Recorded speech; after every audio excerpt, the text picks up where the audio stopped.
the friendliest. Survival of the friendliness. Say more, yeah. Mr. Sweetman. Oh, I will. I always have a pet cocktail argument that I have with people. Whenever Darwin comes up, somebody says, "Oh, he's the survival of the fittest guy."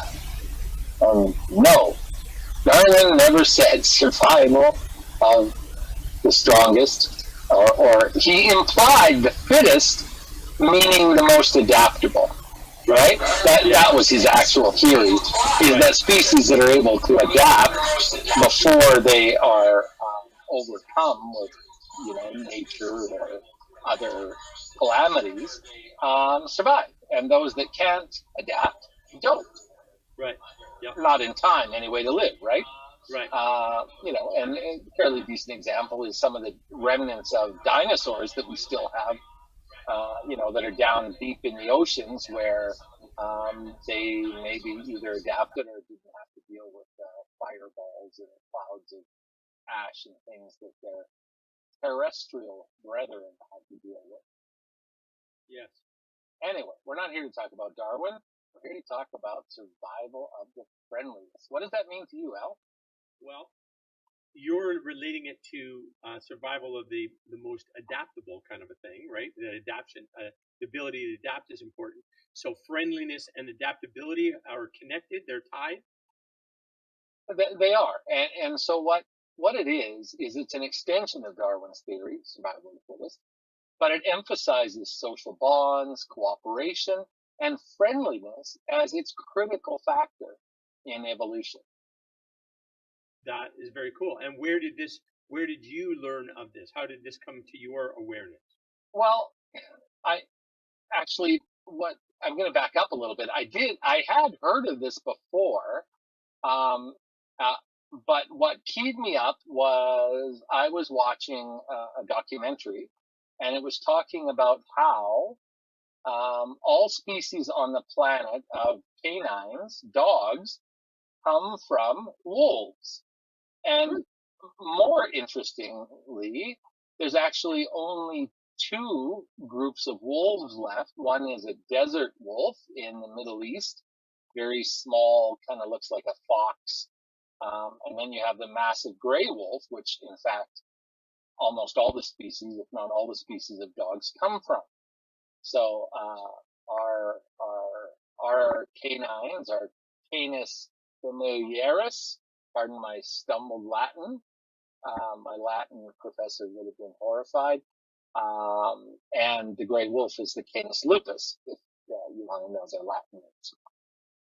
And the premise of this is, how did one species turn into a species that developed and split into thousands of types that have spread to every corner of the globe? There is no place on Earth where there is not Canis familiaris, or domestic dogs. Mm-hmm. And that's a really interesting question, because no other species except maybe humans have spread in that way. And we really are pretty much quite similar in our attributes, right?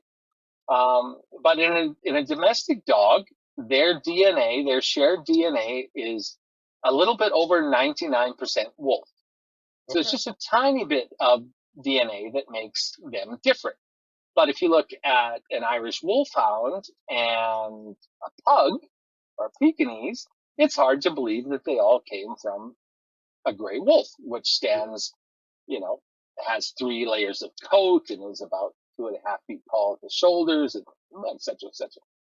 And this documentary was talking about survival of the friendliness and how these species have developed from the first contact Canis lupus had with humans. And as you know, humans get together when we eat, and we leave a lot of scraps and things left over. And wolves are opportunistic feeders. I mean, they are hunters, but if somebody serves them a meal and they don't have to risk their lives killing something or chasing it down, they're going to go for, table scraps. So they figured that happened, and the wolf built a relationship with humans, early humans, and that continued throughout time. So, and then I remembered a Russian study. And have you ever heard of this is a really interesting one for me that I think I read it in university, maybe in psychology. A Russian doctor um, was looking at foxes. His name was Belyayev, Belyayev, right? And it's known as the Belyayev experiment. You ever heard of that one, Al? I have not. Foxes, you said, eh? Yes, domesticated foxes. So Russian scientist, Dr. Dmitry Belyayev, in the 1950s, selected a breed of silver foxes, and then he bred them for tameness. Now, the nice thing about these particular foxes is they weren't particularly long-lived, and they bred a lot, so he could produce a lot of generations, which is how you breed traits in a scientist, right? A lot of people use fruit flies for the same thing, right? They breed quickly, they don't live that long, so you can have hundreds of generations in a day or two. Sure. Or maybe more. Anyway, over generations, these foxes not only became friendlier, but they developed similar traits to domestic dogs. Their ears became floppy instead of the pointed type of the wolf. Mm-hmm. Their tails curled instead of being low and somewhat stiff like a wolf.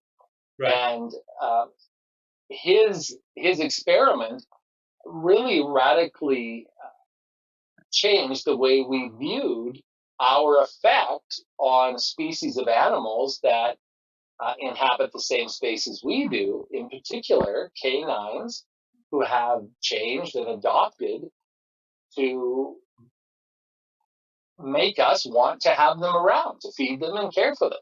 Mm-hmm. Mm-hmm. Pretty cool, right? It is cool. It is cool. Yes. So most people accept that theory. How do you think that would apply to humans? That's why we're here. Well, yeah. So I guess basically what you're saying in terms of from what you've shared so far, it's really kind of where our adaptability is related to our ability to connect with others, to be of value to each other, to protect others and they protect me, or there's a mutual kind of a contract or agreement about helping others get what they need and you get what you need, kind of a thing. So that's kind of what the message I'm getting. Is that does that make sense? It really is, and there's a few things that point to that. So, for example, spoken language is much easier than written language, right? Okay. And so, lots of civilizations have spoken language, but it never developed into a written codex because a written codex requires a lot of proprietary knowledge. Mm-hmm. This symbol means this, and this syntax is used, and it's a coding and uncoding. Right. Where language, if I point out something on my desk, pill bottle, Pepto-Bismol, no, Life brand, Bismuth. But I'm sorry, Pepto-Bismol, I wasn't trying to violate your trade laws. Anyway, and I point and I say bottle.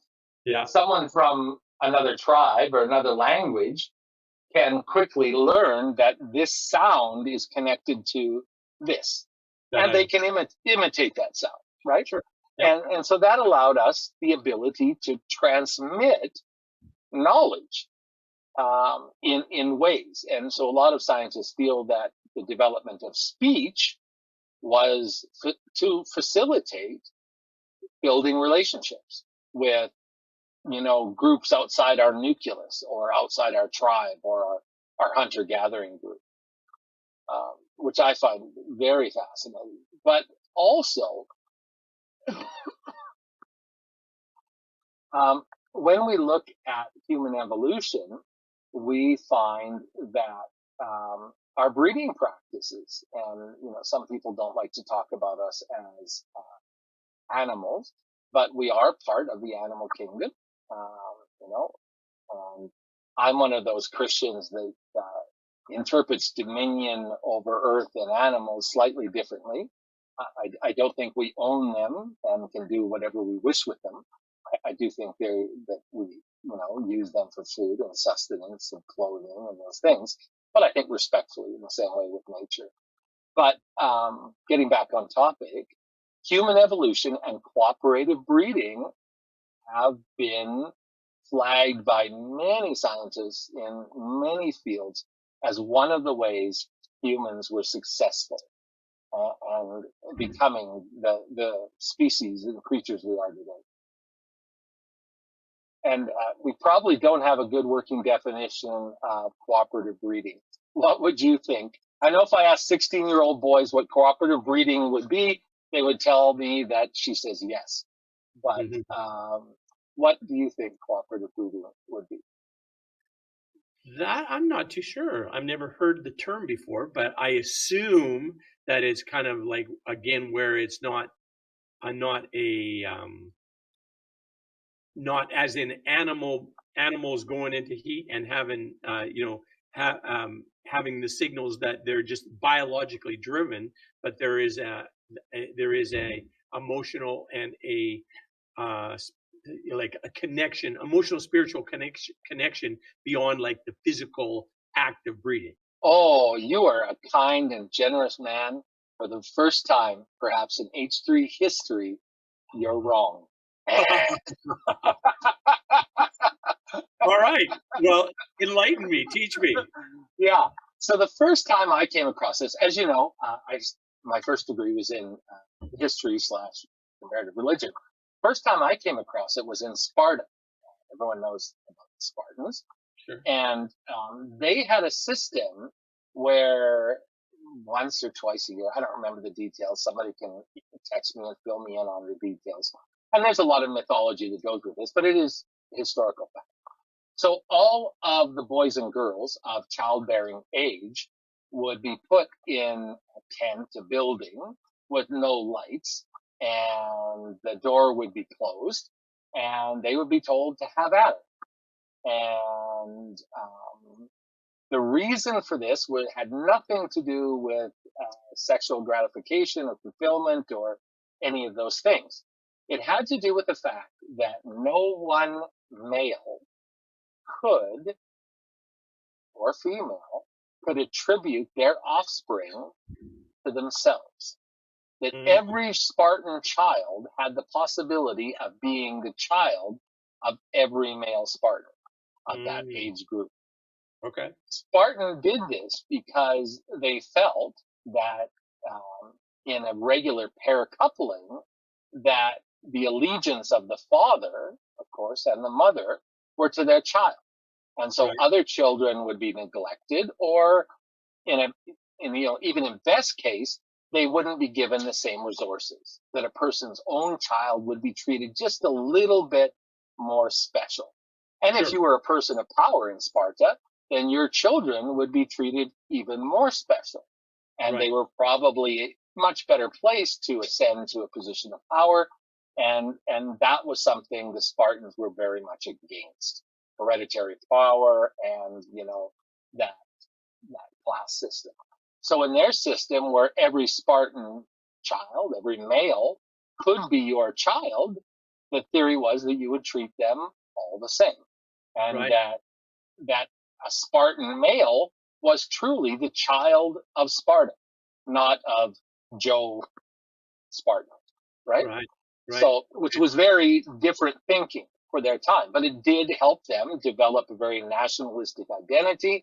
It did help them sort of reassign the bonds of parentage to the whole nation of children of the same age, at least.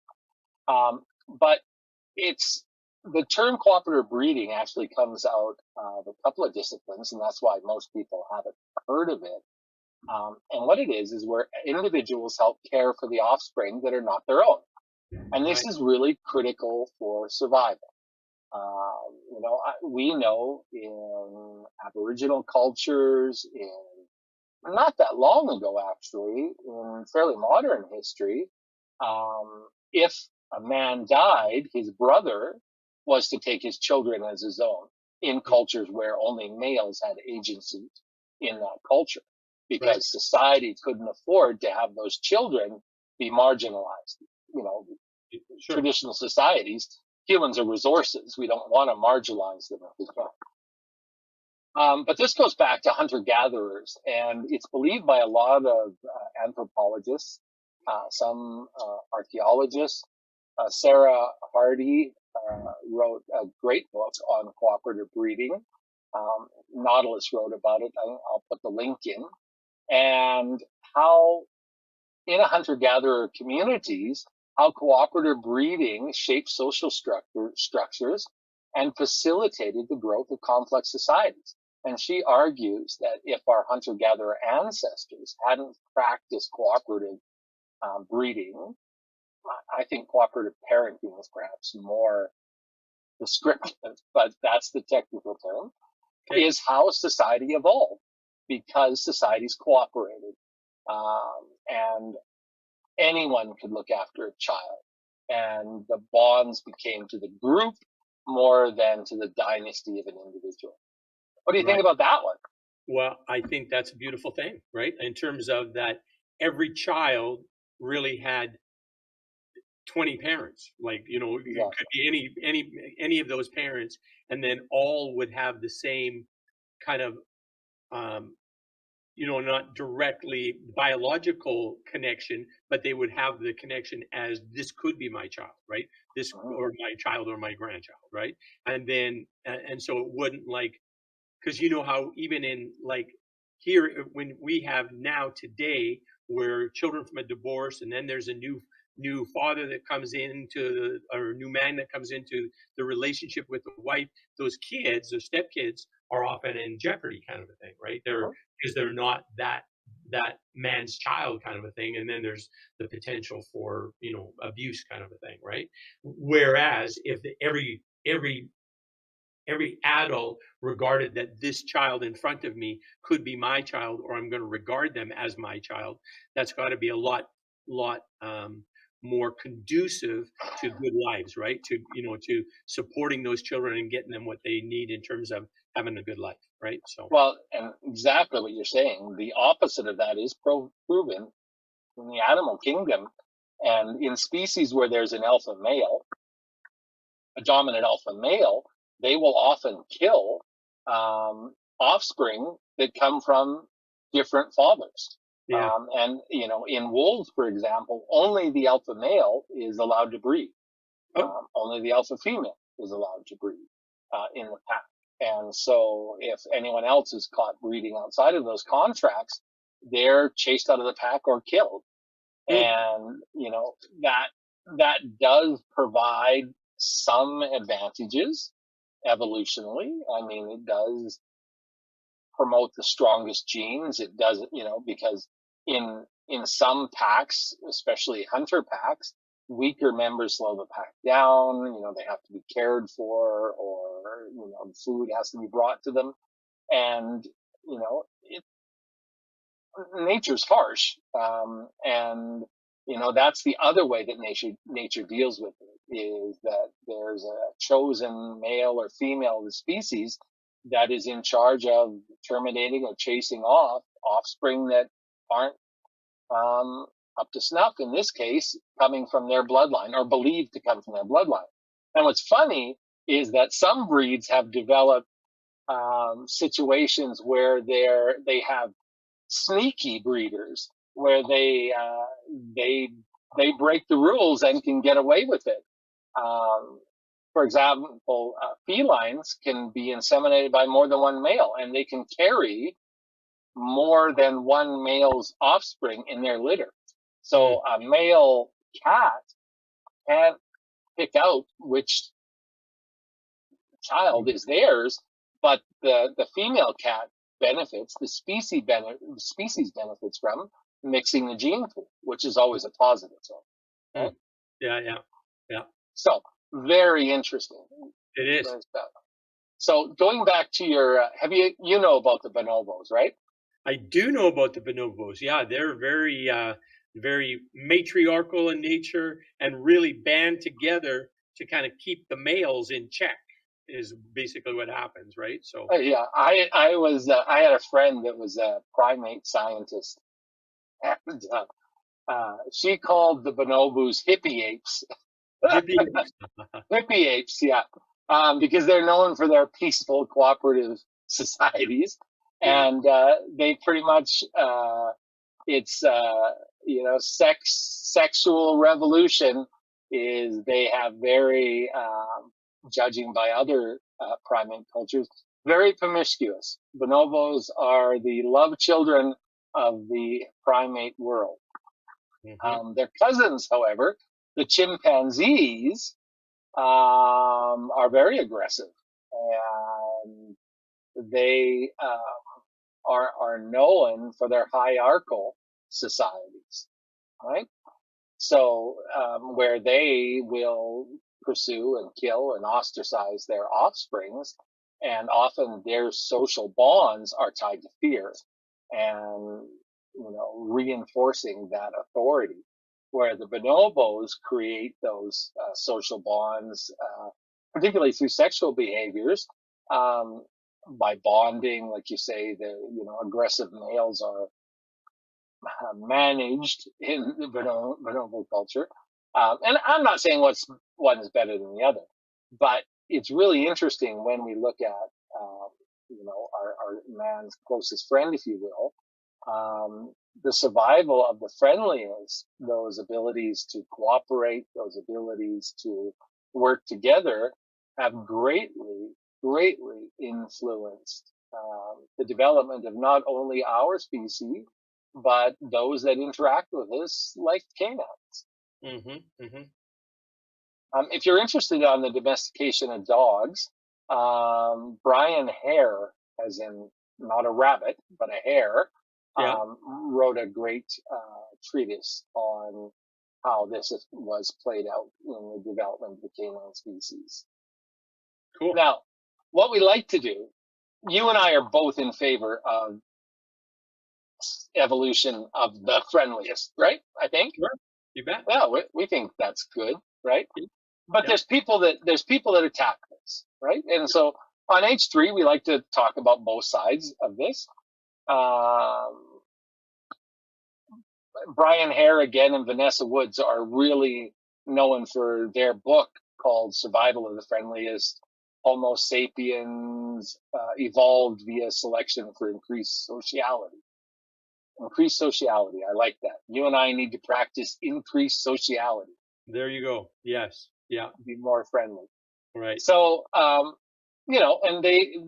their hypothesis was that the activities that were cooperative and social in nature developed into traits like empathy and reduced aggression, which helped us develop social bonds and develop into complex societies.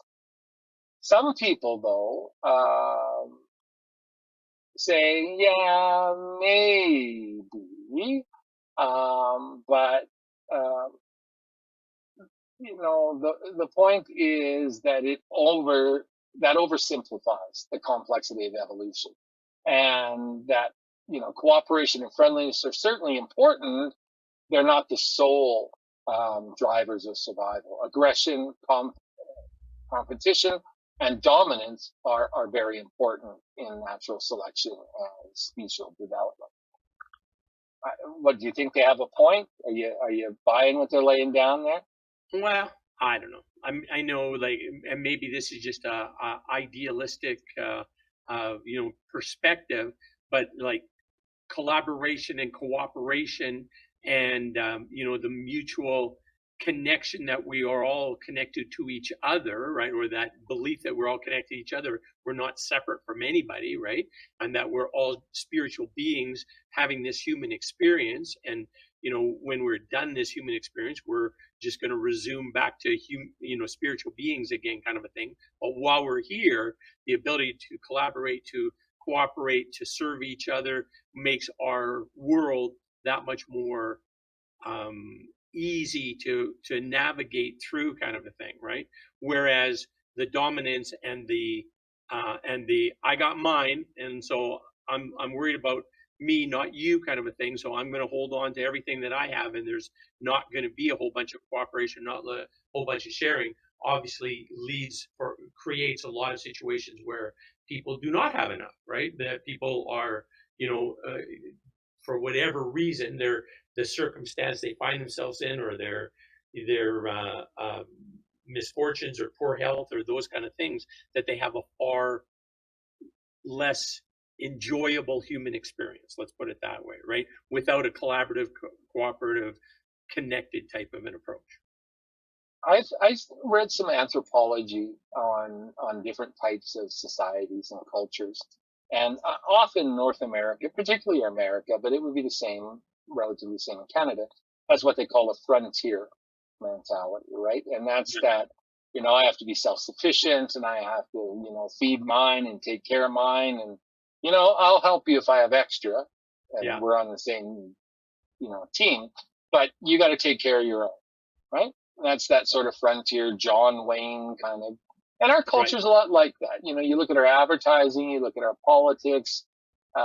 There's still a very strong vein of, we're in it for ourselves. I'm not saying we're greedy or selfish, but there is that sense that you have to look after you and yours first, and then worry about everyone else second. Unfortunately, in the West, we associate communal culture with socialism or communism. We associate it with political systems that many people are biased against. Right? I'm not for communism. I believe that it works great on paper, but it falls apart in reality, for example. But as soon as people talk about sharing things, property, those types of things, people in the West get a little edgy often about, that's, socialism or communism. But when I was in Japan, a society that is quite cooperative by nature, they are very individualistic actually, but they promote a culture of cooperation, right? Island people tend to be a little bit less frontiery because they're stuck. They need to cooperate because the resources are there, right? Anyway, so after the big tsunami and earthquake in 2011, some crazy amount of people were stuck in Tokyo. Couldn't get out of Tokyo because the trains all shut down because of the sensors, right? But as soon as the sensors were cleared and trains started running, stories broke out about how water was, the train would land in Tokyo or pull into the station, and there would be stacks of water on the train. And they were coming from all over. And, I know in Nagoya, we were sending water like through couriers, and basically anything headed towards the disaster, we were sending water and, dry goods. And before the government ever got around to, telling anyone to do anything. And it was interesting to see, of course, the shelves were empty, right? When the disaster hit, people did take care of their families, no question. But there was also that idea immediately that our resources have to be shared. There's people down the line that are in more danger than we are, and we're going to try and help them. Not that we wouldn't do that here, but I think that cooperation is very cultural. Yeah, no, it makes sense. I mean, here, look at what happened during COVID, right? And people stockpiling, getting 20 years worth of toilet paper, right? That kind of a thing. It's always toilet paper. In Japan, it was the same thing. You see cars go by loaded with. Anyway. Yeah. Someday we'll have to do a show on how to use the bathroom without using toilet paper. Maybe. Lessons from non-toilet paper cultures.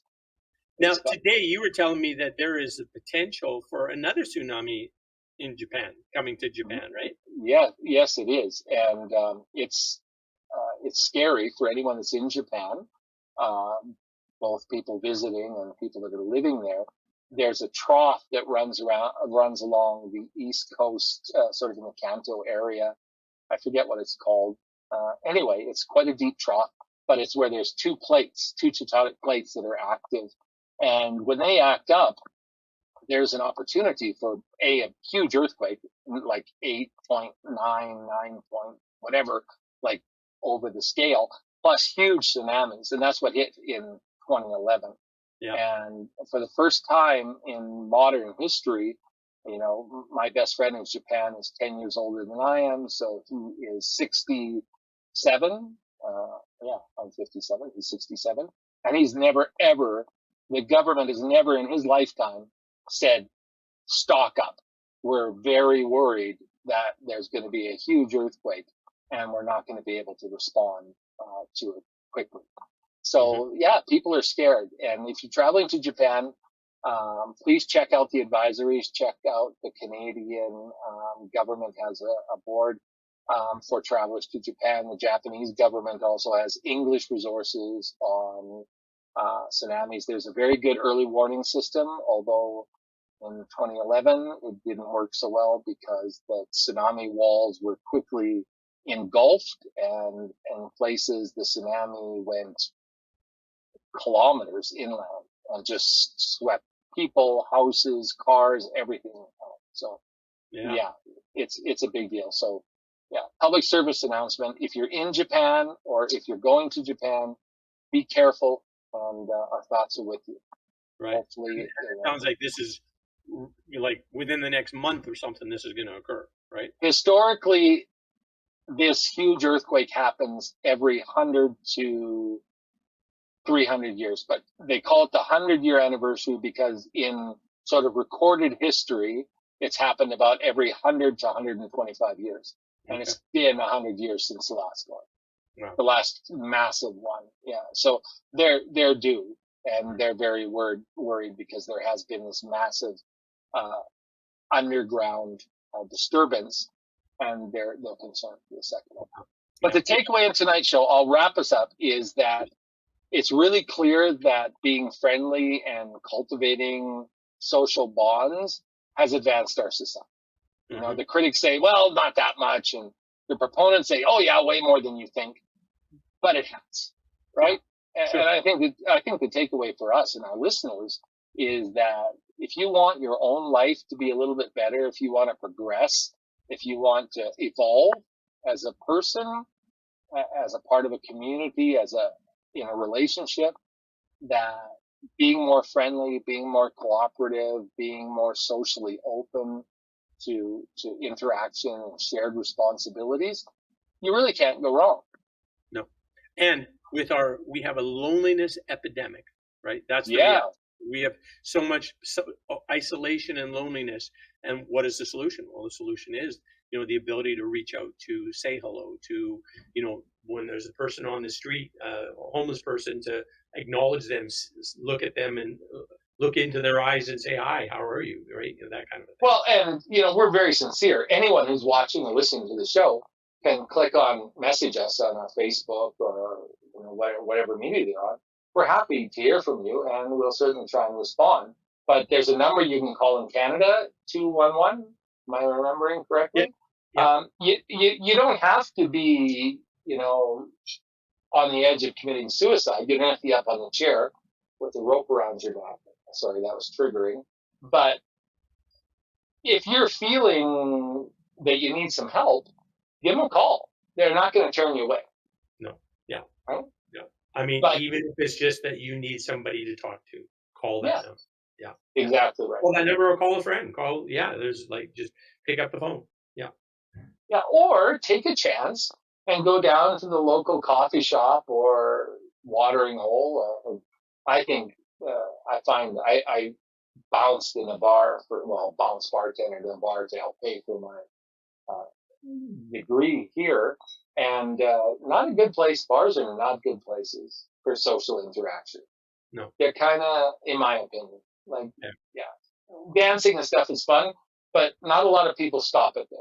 You know, it gets too bad. So my preference is go to the local donut shop or coffee shop or soda joint or high-end sushi shop and say hello to the person next to you, right?